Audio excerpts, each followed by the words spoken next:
ሁላችንም ኤአይ ወይንም አርቲፊሻል ኢንተለጀንስ እናውቃለን። በተለያየ ለግል ጥቅማችን እና ለጋራ ጥቅም ቻትጂፒቲ እና ጄሚናይ የሚባሉትን ኤአይዎች በስፋት ስንጠቀም ቆይተናል። ኤአይ ህይወታችንን ያቀለለ ያለ ቴክኖሎጂ እንዲሁም አጋራችን ይመስለናል።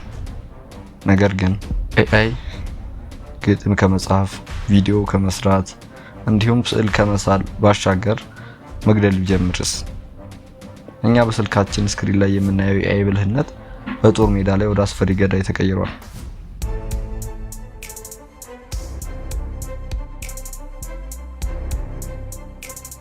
ማሽኖች የሰው ልጅ ተኩስ የሚል ትዕዛዝ እንዲሰጣቸው አይጠብቁም። በራሳቸው ያስባሉ፣ ኢላማም ያያሉ፣ እንዲሁም ይገድላሉ።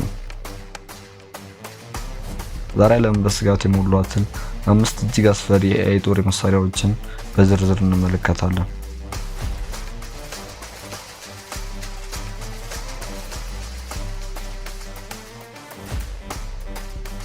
በአምስተኛ ደረጃ ላይ የምናየው ሃርፒ የተሰኘውን ድሮን ይሆናል። ሃርፒ በእስራኤሉ IAI ወይንም እስራኤል ኤሮስፔስ ኢንዱስትሪ የተፈጠረ ሲሆን ሱሳይድ ድሮን ወይም አጥፍቶ ጠፊ ድሮን በመባል ይታወቃል።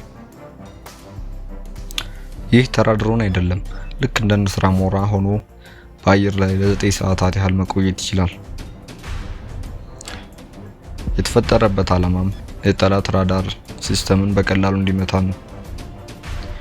የተገጠመለት የኤአይ ሲስተም የጠላት ራዳር ሞገድ በራሱ የመለየት ብቃት ይሰጠዋል።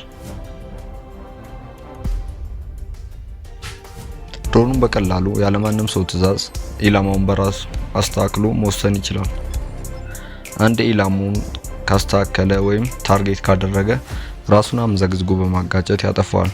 አንዴ ጥቃቱን ከጀመረ ማንም ሊያስቆመው አይችልም። ይህ ድሮን ከዚህ በፊት በአዘርባይጃን እና በአርሜኒያ ጦርነት ላይ ጥቅም ውሎ እጅግ አስከፊ ጥፋት አድርሷል።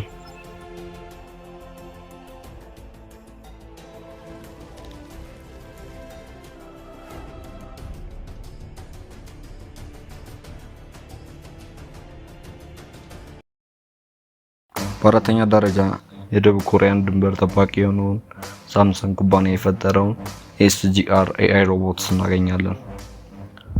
በከፍተኛ ጥራት በሚያሳዩ ካሜራዎች ሰውን እስከ 2 ኪሎ ሜትር ርቀት ድረስ ይለያል። AI ሲስተሙ የሚንቀሳቀስን ነገር አይቶ መሳሪያ የታጠቀ መሆን አለመሆኑን በሰከንዳት ውስጥ መለየት ይችላል። ያለ ሰው ቁጥጥር መተኮስ የሚችልበት ወይንም ፉሊ አውቶኖመስ ሞድ አለው። ይህ ቴክኖሎጂ ወደ ሌሎች ሀገሮች ቢሰራጭ ድንበር ጥበቃ ሙሉ በሙሉ ወደ ማሽኖች ሊቀይረው ይችላል ተብሎ ይታሰባል።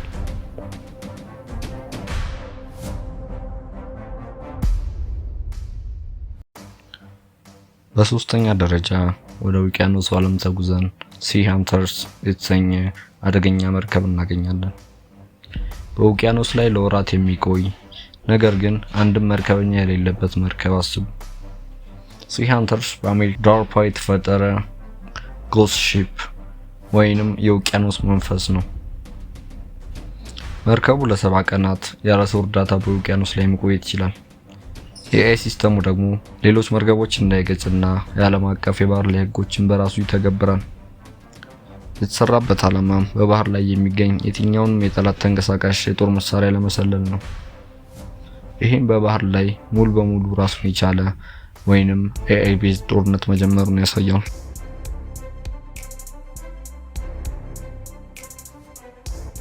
በሁለተኛ ደረጃ ላይ የምናገኘው ላኒስ ወይም የህንፃዎች አዳኝ የተሰኘውን ድሮን ይሆናል። ላኒስ በእስራኤሉ ኤልቢስ ሲስተም የተሰራ ትንሽ ግን ገዳይ ድሮን ነው። በተለይ በከተማ ውስጥ ለሚደረግ ውጊያ የተሰራ ሲሆን ወታደሮች ወደ ህንፃው ውስጥ ከመግባታቸው በፊት ሾልኮ ይገባል። ድሮኑ በህንፃው ውስጥ ሲበር በራሱ 3D ካርታ ይሰራል። በኤአይ አማካኝነት የታጠቀ ወታደርንና ንጹህን ሲቪል የመለየት ብቃቱ 99% ነው። ጠላት ወዳለበት ክፍል ሄዶ ራሱን ያፈነዳል።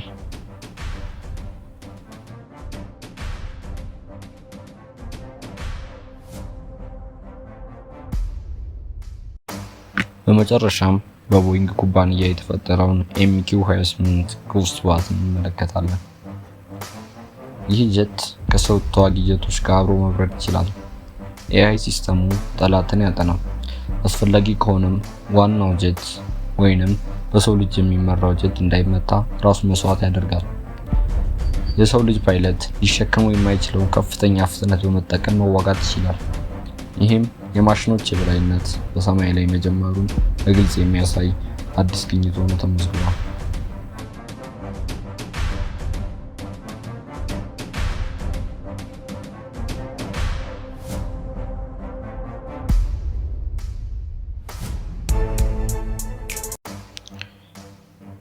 ይህ ሙሉ በሙሉ የኤአይ ጦርነት መጀመሪያ ነው። የሰው ልጅ የሚያስቡ መሳሪያዎች ዘመን ላይ ደርሷል። ትልቁ ስጋት ግን ፍላሽ ዋር የተሰኘው ነው። ሁለት ተቃራኒ ኤአይ ሲስተሞች በራሳቸው ፍጥነት ተቀናጅተው ውጊያ ቢጀምሩ የሰው ልጅ ጣልቃ ለመግባት ጊዜ ሳይኖረው ዓለም ወደ ትልቅ ጦርነት ልትገባ ትችላለች። ይህ ቴክኖሎጂ እድገት ነው ወይስ የሰው ልጅ መጨረሻ? እናንተስ ምን ይመስላችኋል? ሀሳባችሁን ኮሜንት ላይ ጻፉልኝ። ቪዲዮ ከተመቻችሁ ላይክ እና ሰብስክራይብ ማድረግ እንዳትረሱ።